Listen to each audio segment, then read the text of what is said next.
오늘 우리가 읽은 이 출애굽기 말씀은 하나님의 임재와 영광에 대한 말씀입니다. 모세와 이스라엘 자손이 하나님 명령을 따라서 성막 건축을 마무리했습니다. 그 건축한 성막에 구름이 덮이고 또 여호와의 영광이 충만했다고 했습니다. 우리 34절 말씀을 같이 읽도록 하겠습니다. 34절 말씀을 같이 읽습니다. 구름이 회막에 덮이고 여호와의 영광이 성막에 충만하매. 구름이 회막에 덮였다 이렇게 말씀합니다. 이 구름을 38절에서는 여호와의 구름이다 이렇게 말씀합니다. 그냥 평범한 구름이 아니라는 것입니다. 출애굽기 19장에서도 모세가 시내산에서 율법을 받을 때에 빽빽한 구름이 있었다는 말씀이 있습니다. 이 구름은 하나님의 임재를 의미합니다. 구름이 회막을 덮였다. 이거는 하나님께서 회막 가운데 임재하셨다는 것이죠. 또한 여호와의 영광이 성막에 충만했다고 했습니다. 영광이라고 하는 단어는 크게 두 가지 의미로 쓰입니다. 하나는 하나님의 나타나심, 그리고 두 번째는 하나님께 돌려야 할 공경, 이 두 가지로 씁니다. 오늘 본문에서는 하나님의 영광스러운 나타나심, 임재가 성막에 충만했다고 하는 것이죠. 성막은 우리가 하나님께서 거하시는 말 그대로 거룩한 장막이죠. 회막도 말 그대로 하나님께서 사람을 만나주시는 만남의 그러한 장막입니다. 결국 회막과 성막의 핵심은 무엇이냐면 하나님의 임재와 영광인 것입니다. 우리가 예배드릴 때 하나님 만나는 은혜가 있기를 소망합니다.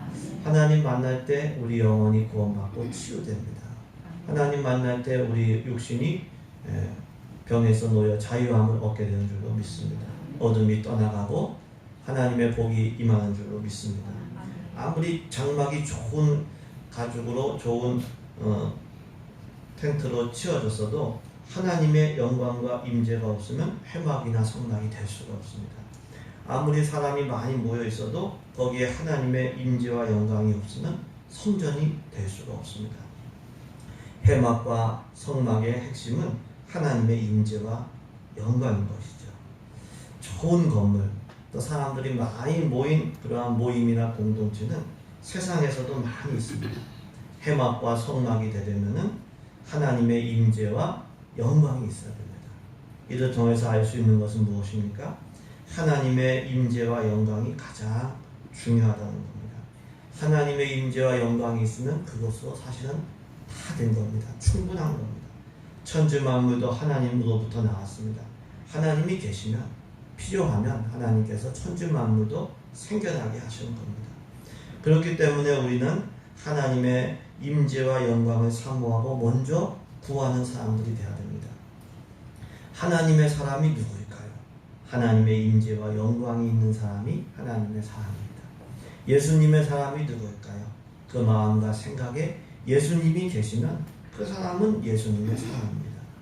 물론 우리가 똑똑한 것도 참 복이고 건강한 것도 참 귀하고 돈 많은 것도 다 복입니다. 근데 다른 게 다 있어도 하나님의 임재와 영광이 그 심령에 그 삶에 없으면 하나님의 사람은 아니죠. 교회 공동체도 마찬가지입니다. 건물이 좋고 사람도 많이 모이면 참 좋죠. 하지만 거기에 하나님의 임재와 영광이 없다면 교회 공동체는 아닌 것입니다. 우리가 모일 때 하나님의 임재가 덮이고 하나님의 영광이 충만하기를 소망합니다. 그러면 그건 된 겁니다. 그건 교회인 거죠. 시편을 보시면 하나님의 얼굴을 구하는 기도가 많이 나옵니다. 하나님의 얼굴을 구한다. 이건 뭘까요? 하나님과의 화목한 관계, 하나님의 임재, 하나님의 영광을 구하는 거죠.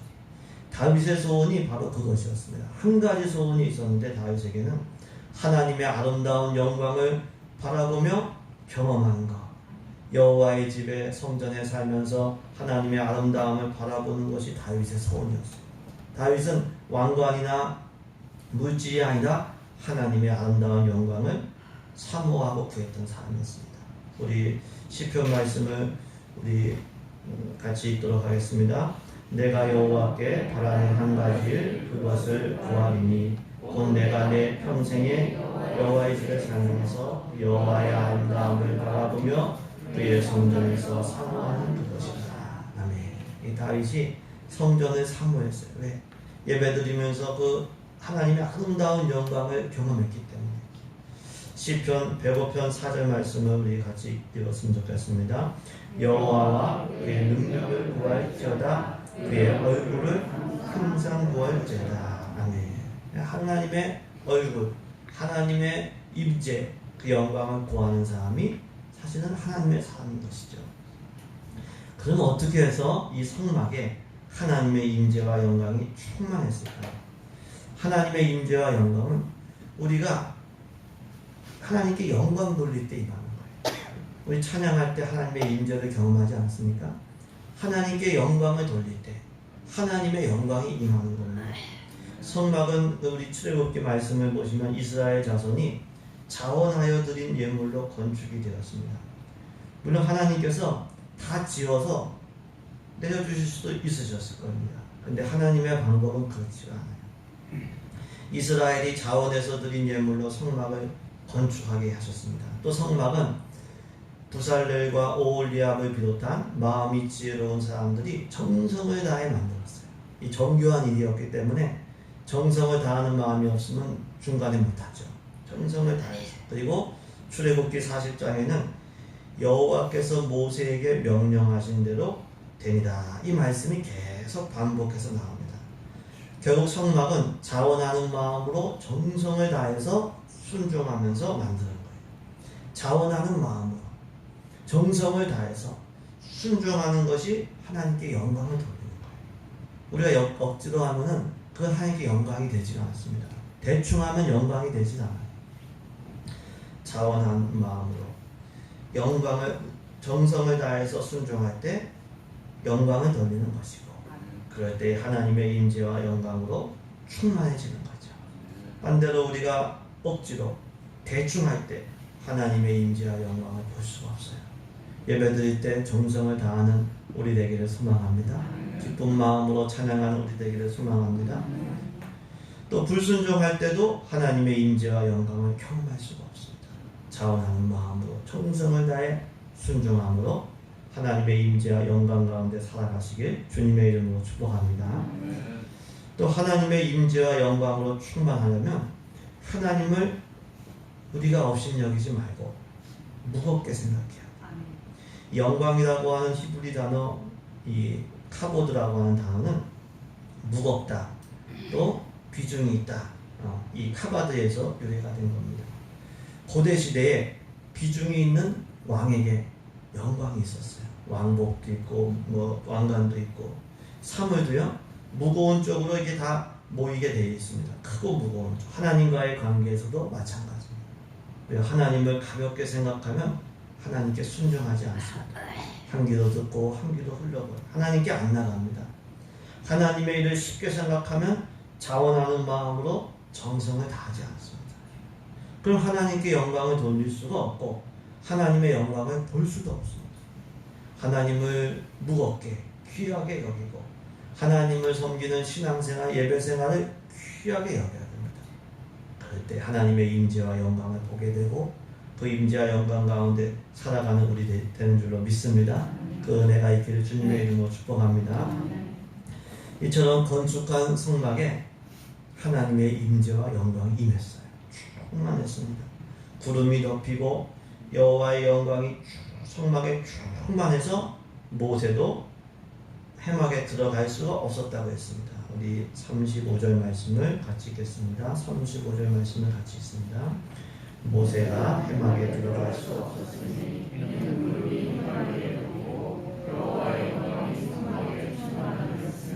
아멘.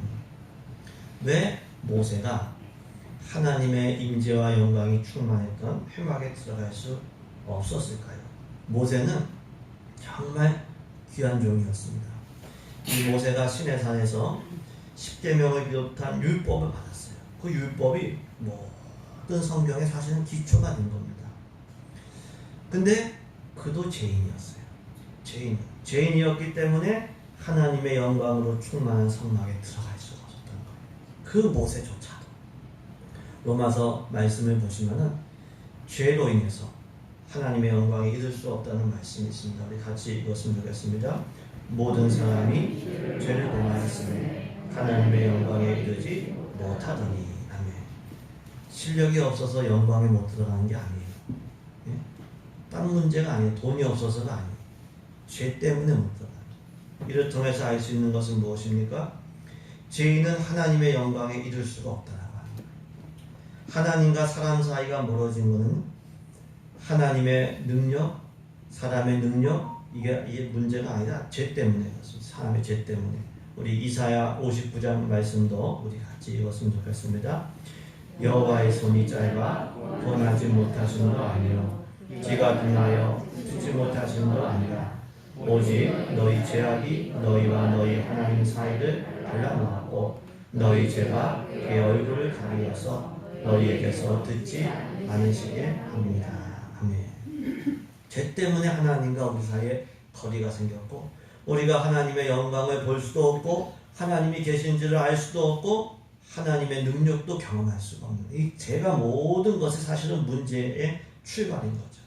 그렇기 때문에 우리가 하나님의 임재와 영광으로 충만해지려면 죄의 문제를 버려야 됩니다. 죄를 버리지 않고서는 하나님의 임재와 영광으로 충만해질 수가 없습니다.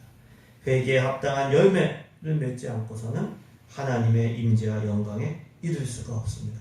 그래서 성경은 결국은 계속 죄를 버리고 하나님께로 돌아가는 말씀이에요. 죄를 버리고 하나님께 돌아오면 용서를 주신다. 회복을 주신다. 하나님을 영광을 만나게 경험하게 해주신다. 이런 말씀이 반복해서 나오고 있습니다. 우리 이사야 말씀을 55장 말씀을 같이 읽습니다. 악인은 그의 길을 불의한 자는 그의 생각을 버리고 여호와께로 돌아오라. 그리하면 그가 긍휼히 여기시리라. 우리 하나님께로 돌아오라. 그가 너희에게 용서하시리라. 아멘. 악한 생각, 못된 생각 다 버리고 돌아오면 하나님께서 긍휼히 여겨주시고 너그럽게 용서해 주신다고 했습니다. 예레미야 말씀도 우리 같이 읽겠습니다. 너희는 각자의 악한 길과 악행을 버리고 돌아오라. 그리하면 나 여호와가 너희와 너희 조상들에게 영원부터 영원까지 준 단량의 사이다. 아멘. 예? 죄를 안 오면 복을 누릴 수가 없는데 악행을 버리고 죄를 버리면 하나님이 준 예비하신 땅에서 복에서 누리게 된다는 겁니다. 우리 스가랴 말씀도 우리 같이 읽도록 하겠습니다. 너희는 내게로 돌아오라. 만군의 여호와의 말이니라. 그리하면 내가 너희에게로 돌아가리라. 만군의 여호와의 말이니라.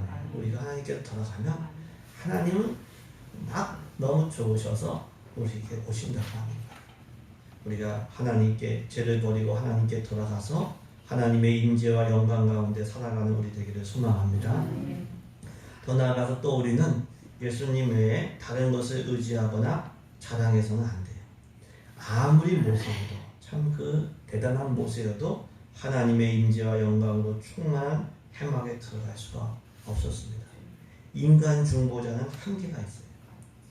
우리 죄 문제를 해결해 주시고 우리가 하나님께 나아갈 수 있게 해주시는 유일한 분은 누구냐? 예수님밖에 없습니다. 네, 우리가 한 주 동안 그래도 믿음의 싸움을 싸우고 살아간다고 해도 또 주님 앞에 나오면 부끄러운 죄가 너무 많아요. 그럼에도 불구하고 주님 앞에 나갈 수 있는 것은 주님의 보혈이 있기 때문에 주님의 보혈을 의지하기 때문에 나가는 줄로 믿습니다. 모세가 전한 이 율법으로도 하나님의 영광에 이를 수가 없어요. 율법을 지키는 행위로 하나님 앞에 의롭다 하심을 받을 사람이 없다는 것이었어요. 물론 우리가 이 말씀을 막 아무렇게나 살아야 된다는 게 아니고 우리는 최선을 다해서 주의 말씀에 순종하며 살아야 되지만 그 순종이라고 하는 행위로 나아갈 사람이 없어요. 하나님께로 나아가는 것은 오직 영원한 속죄 제물이신 예수님의 보혈을 의지할 때만 가능합니다. 그래서 예수님만 의지하고 그리고 예수님만 자랑해야 돼요. 우리 인생은 예수님만 의지하고 자랑하기를 소망합니다. 히브리서 10장 말씀을 같이 읽겠습니다. 그러므로 형제들아 우리가 예수의 피를 힘입어 성소에 들어갈 담력을 얻었나니 어떻게 하나님 앞에 나아가겠어요? 우리가. 네, 주님의 피가 있기 때문에 그 피를 힘입어 나가는 거죠. 고린도전서 1장 말씀도 같이 읽습니다. 기록된 바 자랑하는 자는 주 안에서 자랑하라 함과 같게 하려 함이라. 아멘. 우리는 오직 예수님 밖에 자랑할 수가 없어요. 예수님만 자랑하고 예수님만 의지하는 우리 되어야 될 줄로 믿습니다. 영적 지도자들을 자랑하지 말아야 돼. 나의 박식함, 나의 문벌, 학력 이거 자랑하지 말아야 돼. 교회의 건물, 재정의 규모, 사람들의 숫자 그거 자랑하지 말아야 돼. 하나님께서 낮추시면 한순간에 낮아지는 거예요. 자기의 의로움, 자기가 했던 일, 공로 의지하고 자랑해서 하는데 그거 갖고 천국 갈 수가 없어요. 하나님 앞에 나아갈 수가 없어요. 하나님의 임재와 영광에 이룰 수가 없어요. 유일한 구원자이신 오직 예수님만 높이고 찬양하고 자랑하는 우리 되기를 간절히 소망합니다. 이처럼 회막에 하나님의 임재와 영광이 충만했기 때문에 모세도 자랑할 수가 없었어요. 더 나아가 36절부터를 보시면은 구름이 성막 위로 떠오를 때면 이스라엘 자손이 행진을 한 겁니다. 그리고 구름이 떠오르지 않으면은 거기서 떠오를 때까지 진을 치고 머물렀습니다. 온 이스라엘 온 족속이 가나안 땅으로 가는 행진길에서 여호와의 구름을 눈으로 보았다고 했습니다. 우리 그 말씀을 같이 읽습니다. 36절에서 38절 말씀을 같이 읽습니다. 구름이 성막 위에서 떠오를 때에는 그 모든 행진하는 길에 앞으로 나갔고 구름이 떠오르지 않을 때에는 떠오르는 날까지 나가지 아니하였으며 낮에는 여호와의 구름이 성막 위에 있고 밤에는 불이 그 구름 가운데 있음을 이스라엘 온 족속이 그 모든 행진하는 길에서 그의 눈으로 보았더라. 아멘. 이스라엘은 가나안 땅으로 가는 길에서 우리는 천국으로 가는 길에서 여호와의 구름을 항상 바라보고 따라갔어요. 지도나 나침반을 보고 따라간 것이 아니었습니다. 하나님의 임재를 의미하는 구름을 바라보고 따라갔습니다. 여호와의 구름이 떠오르면 행진하고 구름이 머무르면 진을 치고 있었습니다. 이를 통해서 알 수 있는 것은 무엇입니까? 그리스도인의 삶이 복잡하지 않다는 거예요. 그리스도인의 삶은 단순합니다. 복잡해지는 것은 속는 거예요. 우리가 마귀에게 속는 겁니다. 우리가 자꾸 생각하고 기도는 안 하고 생각만 하고 이거 자꾸 계산하다 보면은 자칫 잘못하면 큰 걸 잃어버려요. 큰 걸 잃어버려요.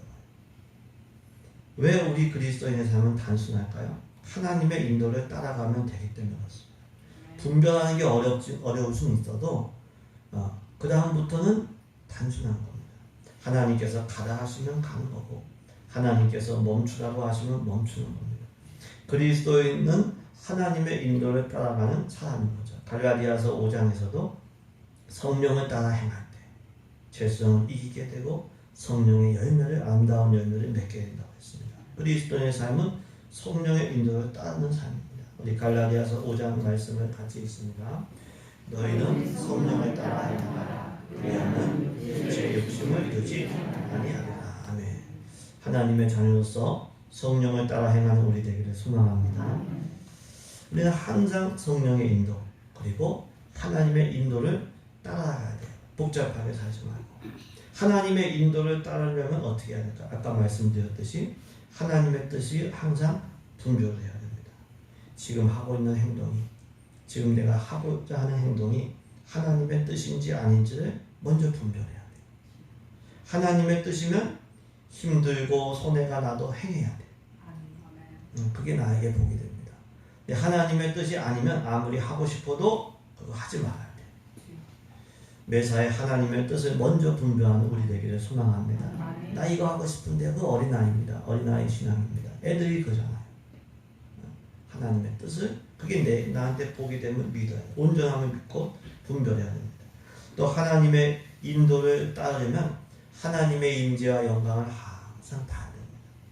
이스라엘 온 족속이 눈으로 여호와의 구름을 보았다.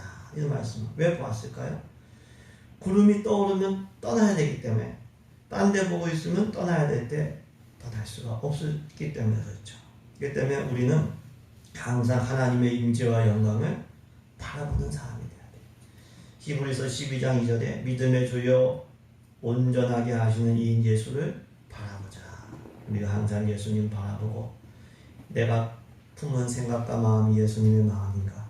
내가 행동하는 게 예수님의 워낙 기뻐하시는 건가? 우리가 잘 점검하면서 주님 따라가기를 소망합니다. 또 하나님의 인도를 따르려면 미련 두지 말고 떠날 준비가 돼 있어야 돼. 이스라엘이 광야를 지날 때에 고정된 집이 아니라 이동식 장막에서 살았습니다. 왜냐하면 언제라도 하나님의 인도를 따라서 떠나야 되기 때문에 구름이 떠오르면 짐 싸서 가야 되는 겁니다. 누가복음 17장에서 예수님께서 종말에 대한 말씀을 하시면서 롯의 처를 기억하라. 우리 한번 해볼까요? 롯의 처를 기억하라. 롯의 처가 창세기 보시면은 하나님께서 뒤돌아보지 말라고 했는데 소돔과 고모라가 심판당할 때 뒤를 돌아봤어요. 왜? 미련이 있기 때문에. 미련을 가졌기 때문에. 우리가 이 땅을 살아갈 때 최선 다해서 살아가야 되지만 하나님께서 부르시면 미련을 갖지 말고 바로 떠나야 됩니다. 손에 쟁기를 들고 뒤를 돌아보는 자는 합당치 하나님 나라에 합당하지 않다고 하셨어요. 하나님의 인도를 따를 준비가 항상 되어 있는 우리 되기를 소망합니다. 또 하나님의 인도를 따르려면 속도가 기준이 되면 안 돼요. 속도. 이스라엘 족속의 마음은 하루라도 빨리 가나안 땅에 가기를 원했을 거예요. 근데 구름이 떠오르지 않으면 떠오를 때까지 계속해서 진을 치고 기다려야 했어요. 무슨 하나님의 뜻이 있겠지. 뭔가 지금 상황이 이게 안 맞는 거구나. 하나님께서 아직 때가 아니구나. 빨리 가는 게 기준이 되었다면 하나님의 인도를 따를 수가 없었을 거예요. 속도가 우상이 되면 조급함에 올무에 우리가 걸리게 됩니다. 그래서 우리가 빨리빨리 내려놓고요. 우리가 하나님의 시간표와 속도에 맞추는 우리 되기를 소망합니다. 하나님의 임재의 기준을 둬야 됩니다. 이처럼 이스라엘은 행진하는 길에서 여호와의 구름을 보고 따라갔습니다. 구름이 이동하면 같이 이동하고 구름이 머무르면 거기서 진을 치고 기다렸습니다. 그런데 38절 보시면 낮에는 여호와의 구름이 성막 위에 있었고 밤에는 불이 그 구름 가운데 있었다고 말씀을 하고 계십니다. 우리 38절 말씀을 우리 같이 읽겠습니다. 38절입니다. 낮에는 여호와의 구름이 성막 위에 있고 밤에는 불이 그 구름 가운데 있음을 그 모든 행진하는 길에서 그들의 눈으로 보았다. 아멘. 왜 낮에는 구름이 있었고 밤에는 그 구름 가운데 불이 있었을까요? 이거는 광야의 날씨와 연관이 되죠. 광야 사막의 낮과 밤의 온도차가 50도가 되는 경우도 있다고 합니다. 낮에는 막 더운데 밤에는 막 굉장히 추워지는 겁니다. 근데 이스라엘은 습기가 많지 않은 지역이기 때문에 더울지라도 그늘만 있으면 좋아요. 기분도 참 저도 한번 가봤는데 좋더라고요. 구름이 없으면 여긴 죽음의 땅이에요. 광야는요. 근데 구름만 있으면 살 수가 있어요. 그래서 낮에는 구름이 있었던 것입니다. 근데 반대로 밤에는 어둡고 그리고 추웠기 때문에 불이 그 안에 있었던 거죠. 그렇기 때문에 여호와의 구름 아래에만 있으면 더위도 추위도 그리고 어둠으로부터 보호를 받을 수가 있습니다. 이를 통해서 알 수 있는 것은 무엇입니까? 하나님의 임재와 영광 안에 있으면 안전하다는 거예요. 하나님 안에 있으면 안전해요. 태산을 넘어 홍곡에 가도 빛 가운데 있으면 하나님이 책임져 주셔요. 네. 우리는 모든 위험으로부터 책임져 주시는 줄로 믿습니다. 그렇기 때문에 하나님의 영광과 임재를 떠나면 안 돼요. 하나님의 말씀을 떠나면 안 돼요. 네. 우리가 마지막에 받을 하나님의 심판도 마찬가지입니다. 예수님 십자가 그늘 아래 있으면 진노의 심판을 안 받습니다. 유월절 어린 양의 피를 바른 집에 죽음의 천사가 유월했듯이 예수님 안에 있으면 안전한 겁니다. 예수님의 십자가 그늘 아래 하나님의 임재와 영광 안에 늘 머무는 우리 되기를 소망합니다. 하나님의 임재와 영광에 늘 머물고 떠나지 않으려면 하나님의 임재와 영광을 가장 귀하게 여겨야 돼요. 이 출애굽 1세대 이 여호와의 구름 인도와 보호를 받았어요. 나중에 어떻게 됐을까요? 출애굽 1세대는 가나안 땅에 못 들어갔습니다. 상식적으로 보면 이해가 안 가죠. 아니 이 광야에 이 구름 기둥이 있고 그 안에 불 기둥도 있고 저거만 보면 되는데 저거만 따라가면 되는데 왜 못했을까요? 근데 은혜가 지속되면 감사와 감격을 잃어버리는 경우가 많이 있습니다. 여호와의 구름과 불, 이거는 일상적인 은혜가 아니라 아주 특별한 은혜였어요. 일상적인 날씨가 아니었어요. 근데 특별한 은혜도 지속되자 감사와 감격을 잃어버리게 되었습니다.